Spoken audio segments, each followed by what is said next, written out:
We can feel that we are in a new chapter of the European history, and the challenges we face are extremely difficult. We need a more integrated European Union. We need more efforts to develop our prosperity. We have to strengthen our economic basis, and for that we need more investments, more economic cooperation, and more level playing field within the EU, but also with our economic partners and sometimes competitors outside of the EU.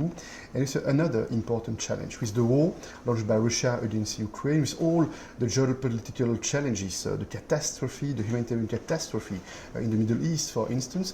We understand very well that we need to do more in the field of defense and security. And today we are observing that the European leaders, they are determined to invest more money, but also to cooperate more so that we can better defend the interest and the security of all our citizens across the EU. I have two comments. My first comment first, let's be careful with the pulse, because with the pulse, Brexit would not have taken place. With the pulse, Donald Trump would never have been president of the United States. It means that we need to be careful, and I trust that the European citizens, they feel the added value of this EU's project, and they understand that with more cooperation, with more integration and coordination, the future will be more secured and will be better, and we will see what will be the outcome. Only after the elections we will see what political majority is possible. There's another comment I would like to make. The European Council will not be affected by the European elections. And in the European elections we have started to discuss under the Spanish presidency the strategic agenda. And these are the pillars for the future orientations of this EU's project.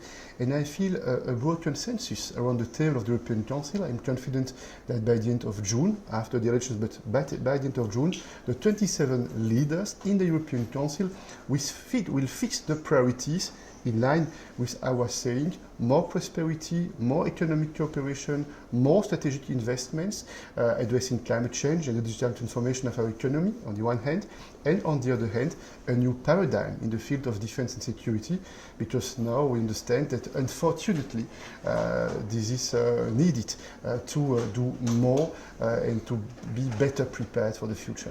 I want to be clear. The next point of the Commission will have to respect the Treaty of Lisbon, and based on the Treaty of Lisbon we have a Commissioner for Defense. This is the High Representative Josep Borrell, and Josep Borrell is acting as representative of the Member States, because the foreign policy, the security policy, this is the responsibility of the Member States, and it's not possible for the next point of the Commission to change the treaty. In the field of industry, we already have a commissioner. This is Thierry Breton, in charge of the industry, including the defense industry. That's why this message was a bit strange. I feel there is a risk, because on the one hand, democracy means political struggle.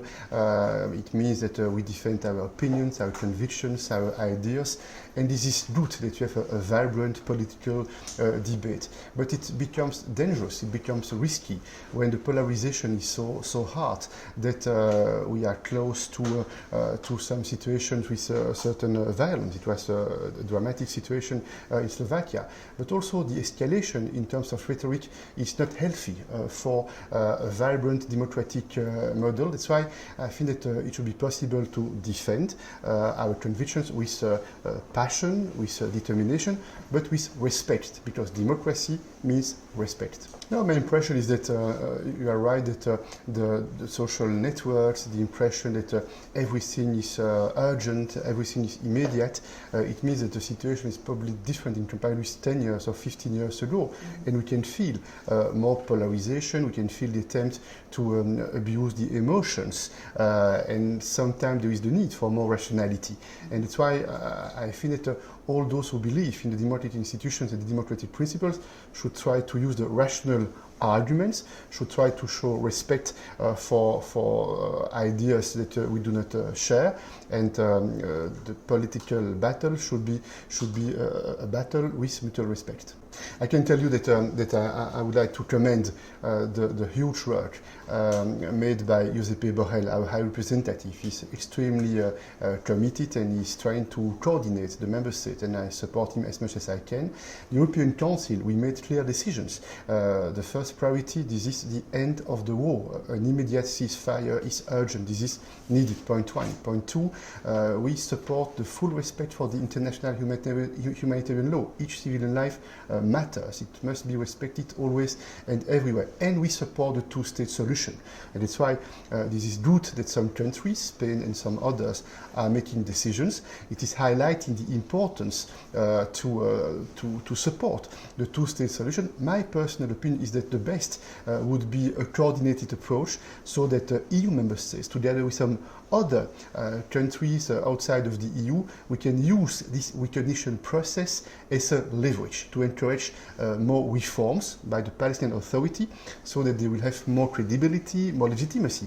Because the more the Palestinian Authority will have credibility and legitimacy, the more we will have tools to put more pressure on the government of Israel to support the two-state solution. Because today we know that this government is doing a lot of things against the two-state solution, the settlements, and all the efforts to undermine the Palestinian Authority. That's why we are trying to rally the EU member states. We are trying to be more united. We are trying to coordinate with the Arab countries, with the Americans, with the international community. In a few days there will be a humanitarian conference in Jordan. The EU will be represented, and it shows that we try to do our best efforts, because I think that peace and stability is urgent in that region. This is another example which is showing the efforts made by Josep Borrell, and it is good that a few days ago, under the leadership of Josep Borrell, the ministers of Foreign Affairs within the EU have decided to engage with the Israeli government on this topic, and I fully share the importance of the topic. We have an association agreement with Israel. Israel is an important partner of the EU, but a pillar of this agreement is the respect for the human rights and for the international law. And if there is a concern, and there is more than a concern with regard to the international law, we have to put the topic on the table, and we have to see what could be the consequences. I'm strongly in favor of starting negotiations with Ukraine, because it's a merit-based process, and if Ukraine and Moldova, if they fulfill the requirements, we have to be fair, and we have to deliver on our promises. But of course, a decision is needed with the support of all our member states. We are working with all our member states so that we can make this decision by the end of June. This is our intention, and it's a decision that needs to be made at the level of the ministers. This is the process.